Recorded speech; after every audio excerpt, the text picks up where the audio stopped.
सुनो, अगर फिल्मों की तरह मेरी डिलीवरी के वक्त तुम्हें डॉक्टर पूछेंगे कि हम बच्चे या माँ में से किसी एक को ही बचा सकते हैं, तो तुम्हारा जवाब क्या होगा? तुम्हारा दिमाग तो खराब नहीं हो गया ना? कैसी बातें करती हो?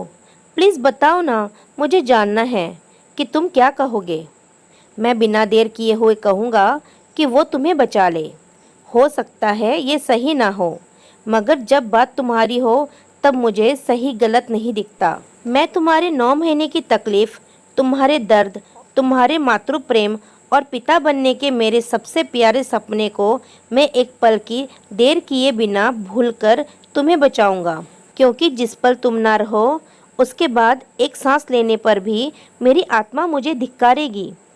नहीं, तुम मुझे नहीं, हमारे बच्चे को बचाना और उसे इतना प्यार देना कि उसे महसूस ही ना हो कि माँ ना होने से कोई तकलीफ भी होती है। आज कैसी बहकी बहकी बातें कर रही हो यार तुम? किसी ड्रग की लत लगा ली है क्या तुमने? नहीं, मैं मजाक नहीं कर रही। आज पता नहीं क्यों ये बात दिमाग में आ गई। तुम्हें वादा करना होगा कि तुम मेरे बाद अपने आप को कुछ नहीं होने दोगे और हमारे बच्चे को। मिस्टर कमल। किसी के अचानक पुकारने से कमल की यादों ने उसे हकीकत की ओर धकेल दिया। सामने डॉक्टर शर्मा खड़े थे। डॉक्टर साहब, प्रतिमा अब कैसी है? कमल ने हड़बड़ाहट में सबसे पहला सवाल प्रतिमा के बारे में ही पूछा। मुबारक हो कमल, आपको बेटी हुई है। कमल की बात को अनसुना करते हुए डॉक्टर ने कमल के कंधे पर हाथ रखकर जबरदस्ती मुस्कुराते हुए कहा, वाह डॉक्टर साहब, आपने बहुत अच्छी खबर सुनाई। जानते हैं, मैं शर्त जीत गया। मैंने कहा था कि हमें पहले बेटी ही होगी, मगर प्रतिमा ही जिद पर अड़ी थी कि नहीं, पहले लड़का होगा। प्रतिमा खुश है ना हमारी बेटी को देखकर? मुझे ले चलिए उसके पास जल्दी से।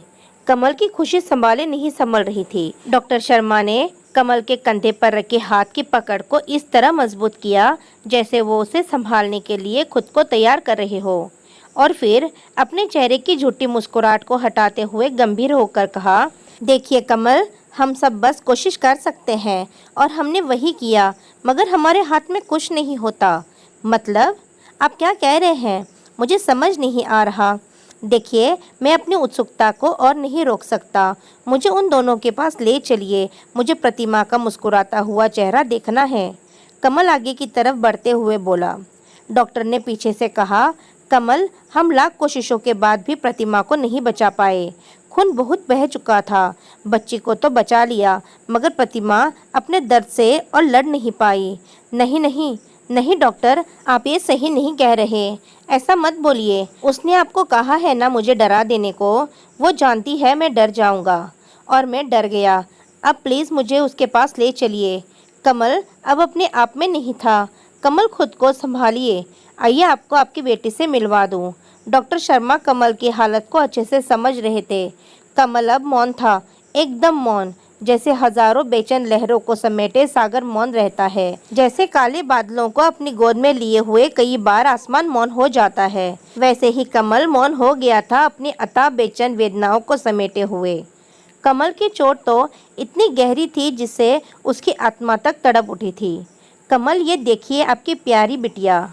डॉक्टर की आवाज़ से कमल को उसकी यादों ने फिर से हकीकत की ज़मीन पर ला पटका, मगर इस बार हकीकत पहले से कुछ खूबसूरत थी, और खूबसूरती की वजह थी इस बगीचे में खिली नन्ही सी एक कली। कमल कुछ वक्त के लिए सब कुछ भूलकर अपनी बेटी के मासूम से चेहरे में खो गया। उसे ऐसे लग रहा था कि जैसे उसके चेहरे की ओट में प्रतिमा ही मुस्कुरा रही है। कमल ने डरते डरते उस नन्ही सी जान को गोद में उठाया। एक पुरुष अपनी जवानी से लेकर बुढ़ापे की हद में कदम रखने तक एक ही चीज़ पर हमेशा गर्व करता है, और वो है उसका बल।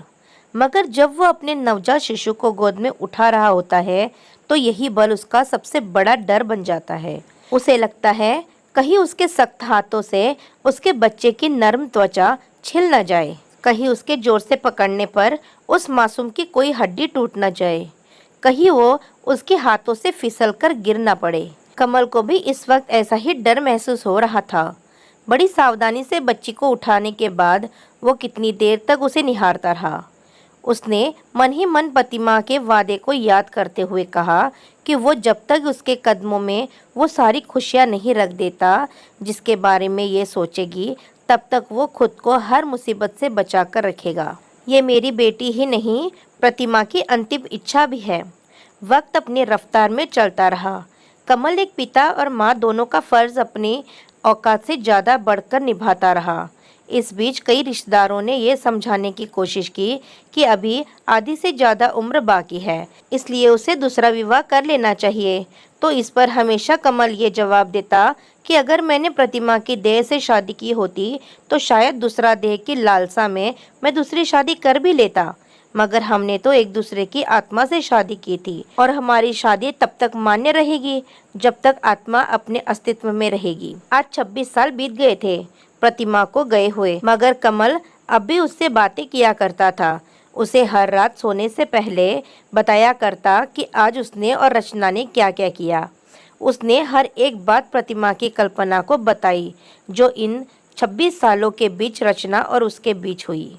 उसने जब पहली बार पापा कहा, वो जब पहली बार हंसी, उसने जब अपना पहला कदम उठाया, वो जब पहली बार चलने की कोशिश करते हुए गिरी, वो जब पहले दिन स्कूल गई, उसने जब पहली बार प्रतिमा के बारे में पूछा, उसने जब जब क्लास में टॉप किया, उसके कॉलेज का पहला दिन, उसका MBA कंप्लीट होना, उसका सुमित से प्यार हो जाना और पहली बार डरते डरते उसके बारे में बताना, ये सब उसने प्रतिमा को बताया था। इन सब के बीच वो हमेशा माँ और पिता के रूप में बेहतर रहा, मगर तब वो बहुत बुरी तरह उलझ गया था जब एक दिन रचना स्कूल से रोते रोते घर आई और बार बार पूछने पर भी उसे कुछ नहीं बता पाई थी और फिर कुछ देर बाद डरते डरते बोली थी कि पापा मैं मरने वाली हूँ, मुझे बीमारी हो गई है, मुझे आज ब्लड आया, पापा मुझे बचा लीजिए, मैं आपको छोड़कर नहीं जाना चाहती। रचना की बातों ने उस दिन कमल को उलझन में डाल दिया था कि वो अपनी सभी जिम्मेदारियों को निभाता आया था, मगर अब इस जिम्मेदारी को कैसे निभाए। वो माँ का फर्ज निभा रहा था, मगर माँ नहीं था। उसने बड़ी आशा से ये सोचकर प्रतिमा की तस्वीर को देखा कि वही उसे रास्ता दिखाए, और तब उसे लगा कि जैसे प्रतिमा कह रही हो कि डरो मत, तुम मैं हमेशा जिंदा हूँ। कुछ देर के लिए पुरुष या पिता होने का ख्याल भुला दो, ये सोचो कि तुम नहीं, मैं उसे समझा रही हूँ। आज अगर तुमने उसे नहीं समझाया तो शायद हमेशा वो इसे लेकर घबराती रहेगी। कमल में एक अजीब सी हिम्मत आ गई। उस दिन उसने अपने अंदर मातृत्व को महसूस किया और रचना को समझाते हुए कहा, नहीं बच्चा, तुम्हें कुछ नहीं हुआ। जानती हो, जब भगवान ने दुनिया बनाई ना तो लड़कियों को एक पावर दी जिससे वो हमेशा सुंदर रहे, इसलिए हर लड़की के साथ ऐसा होता है और इस ब्लड के साथ साथ उनके अंदर के सारे वो कीटाणु निकल जाते हैं जो उन्हें सुंदर होने से रोकते हैं। अब आप बड़ी हो गई हो और मेरा बच्चा तो सबसे सुंदर बनेगा ना, इसलिए उसे इससे घबराने की कोई ज़रूरत नहीं। बस कुछ बातें हैं जिनका ध्यान देना होता है और कोई प्रॉब्लम नहीं है, ये सभी लेडीज़ को होता है। हाँ, एक बात याद रखना, जब उन कीटाणु को बाहर निकाला जाता है तो वो आपस में लड़ते हैं और उनकी लड़ाई में बॉडी में दर्द होता है, उससे घबराना नहीं है। मैं आपको कुछ ला कर दूंगा, उसे कैसे यूज़ करना है इसके लिए आपको मैं एक वीडियो दिखा दूंगा और आप उसे तब तब यूज़ करना जब जब ये प्रॉब्लम हो। इतना सब बोलने के बाद कमल ने प्रतिमा की तस्वीर की तरफ देखते हुए लंबी सांस ली थी। उस दिन उसे ये एहसास हो रहा था कि एक पिता का माँ बनना आसान नहीं। कल रचना की शादी है, उसे अब सुमित के साथ अपनी नई जिंदगी शुरू करनी है। शाम से ही रचना कमल के पीछे पीछे है। कमल शादी की तैयारियों में व्यस्त होने के बावजूद भी रचना की मायूसी को महसूस कर रहा है, मगर उसे पता है कि ये मायूसी बस कुछ वक्त के लिए है, क्योंकि फिर सुमित उसे इतनी खुशियाँ देगा कि वो कभी मायूस नहीं होगी। रचना ने जब कमल को सुमित के बारे में डरते हुए बताया, तब कमल ने उसके सर पर हाथ फेरते हुए एक ही बात कही थी कि बेटी, मैंने तुम्हारी माँ के बाद बस यही चाहा कि मैं माँ और बाप दोनों का प्यार देते हुए तुम्हें हमेशा खुश रखूं। मुझे खुशी है कि तुमने अपना जीवन साथी चुन लिया है, मगर मैं भी तो बाप हूँ और मेरी यही इच्छा है कि जिसके हाथ में तुम्हारा हाथ दूँ वो तुम्हें मुझसे ज़्यादा प्यार दे। मुझे सुमित से मिलना है और अगर मुझे लगा कि वो तुम्हारे लायक है तो फिर मुझे कोई एतराज़ नहीं। रचना ने मायूस होते हुए कहा, फिर तो कोई चांस नहीं, क्योंकि आपसे ज़्यादा प्यार मुझे कोई कर ही नहीं सकता। कमल जोर से हंस पड़ा। उसकी हंसी में संतोष था, ये सोचकर कि उसने प्रतिमा से किया वादा अच्छे से निभाया। कमल हंसते हुए बोला, मिलवाओ तो सही उससे, मुझसे थोड़ा कम भी प्यार करेगा तो चलेगा। रचना ने कमल को बड़ी जोर से गले लगा लिया था। सुमित से मिलने पर उसकी एक बात ने ही कमल का मन जीत लिया था। जब कमल ने पूछा कि अगर मैं रिश्ते के लिए ना कर दूं तो क्या करोगे, तब सुमित मुस्कुराते हुए बोला था, संतोष कर लूंगा। मैं जानता हूँ रचना को आपने कैसे पाला है और वो आपके लिए क्या मायने रखती है, और मैं ये भी जानता हूँ कि रचना आपसे ज़्यादा किसी से प्यार नहीं करती। उसने पहले ही वार्न करके कह दिया है कि अगर पापा ने मना कर दिया तो उसके बाद मुझसे मिलने की कोशिश भी मत करना, और मैंने उससे यही वादा किया है। मेरे लिए वो जितनी मायने रखती है उतने ही आप, और आपकी खुशी भी। सुमित की बातों ने कमल का मन जीत लिया था। उसने उसी वक्त उसे गले लगाकर कहा, शुक्रिया मुझे मेरी जिम्मेदारियों से मुक्त करने के लिए। उसे इतना प्यार देना कि वो मुझे भूल जाए। सुमित ने जवाब दिया था कि बाप बन जाना बहुत मुश्किल है, मगर कोशिश करता रहूंगा। शाम से ही खुद को रोके रोके रात होते होते रचना आखिर कमल के कंधे पर टूटकर बिखर ही गई। अपनी अब तक की जिंदगी में रचना जितना नहीं रोई होगी उतना वो आज कमल के कंधे पर सर रखे रखे रोई। कमल बस उसका सर सहलाता रहा और उसे वो सब समझाता रहा जो उसे उचित लगा। रोते रोते रचना कमल की गोद में सर रखकर सो गई। कमल आज से पहले जब भी प्रतिमा की तस्वीर देखता था तो उसके चेहरे पर यह चिंता होती कि वो जिस तरह अपने कर्तव्यों का निर्वाह कर रहा है वो सही है या नहीं, मगर आज उसके चेहरे पर संतोष था। रचना की शादी हो गई। उस दिन वो बहुत रोई और उसके जाने के बाद कमल उससे भी ज़्यादा रोया। आज उसने प्रतिमा के बाद अपने सबसे अनमोल संपत्ति को सुमित के हाथों में सौंप दिया था। रचना की शादी को 6 महीने बीत गए थे। शादी के बाद पहली बार वो 10-12 दिनों के लिए कमल के पास रहने आई थी। इस बीच हनीमून, सुमित के घर के रस्म रिवाज, इन सब में ही व्यस्त रही थी। रचना ने बताया था कि वो बहुत खुश है। सुमित का परिवार बहुत अच्छा है और सुमित तो जैसे आपका ही क्लोन है। फिर हंसते हुए बोली, पर क्लोन तो क्लोन होता है ना पापा, ओरिजिनल की तो बात ही अलग है। कमल मुस्कुरा दिया। कल रचना को चले जाना था। कमल से बहुत सी बातें करने के बाद रचना सोने चली गई। इधर कमल बहुत खुश था। वो प्रतिमा की तस्वीर को मुस्कुराते हुए देख रहा था। अपने मन ही मन प्रतिमा से कहा, देखो आज मैं अपने वादे से आज़ाद हो गया। मैंने हमारी बेटी के चेहरे की खुशी में महसूस किया कि मैंने अपना फ़र्ज़ अच्छे से निभाया है। तुम्हारे बिना एक पल काटना संभव नहीं था, मगर तुम्हारे वादे की वजह से बहुत लंबा सफ़र काटना पड़ा है। तुम्हारे बिना।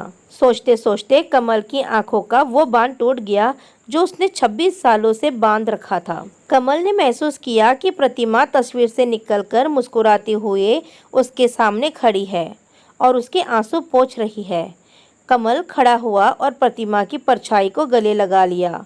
सुबह जब रचना के बार बार दरवाज़ा खटखटाने पर भी कमल ने दरवाज़ा नहीं खोला तो रचना ने घबराकर सुमित को फ़ोन किया, और सुमित के आने पर जब दरवाज़ा तोड़ा गया तो वहां कमल का मृत शरीर मिला। मृत होने के बाद भी कमल का चेहरा संतोष से भरा हुआ था। पापा, पापा, उठिए पापा। पापा नहीं, आप नहीं जा सकते। पापा, मैं इतनी बड़ी नहीं हुई कि आपके बिना रह सकूं। पापा, कल रात ही तो हमने कितनी बातें की थी, कितना कुछ प्लान किया था। रचना कमल के मृत शरीर से लिपटी हुई फुट फुट कर रो रही थी। सुमित उसे चुप कराने की कोशिश कर रहा था। रात का सूना घर सुबह अफसोस जताने वालों की भीड़ से भर गया था। संस्कार के वक्त जब कमल की देह पंचतत्व में विलीन हो रही थी, तब एक कोने में वो प्रतिमा के साथ खड़ा था। दोनों मुस्कुरा रहे थे।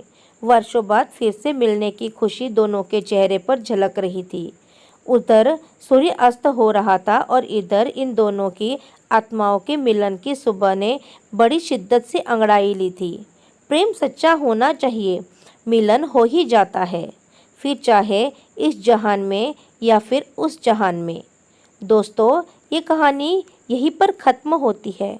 अगर आपको ये कहानी पसंद आई हो तो इस कहानी को अपने दोस्तों के साथ शेयर ज़रूर करें। धन्यवाद।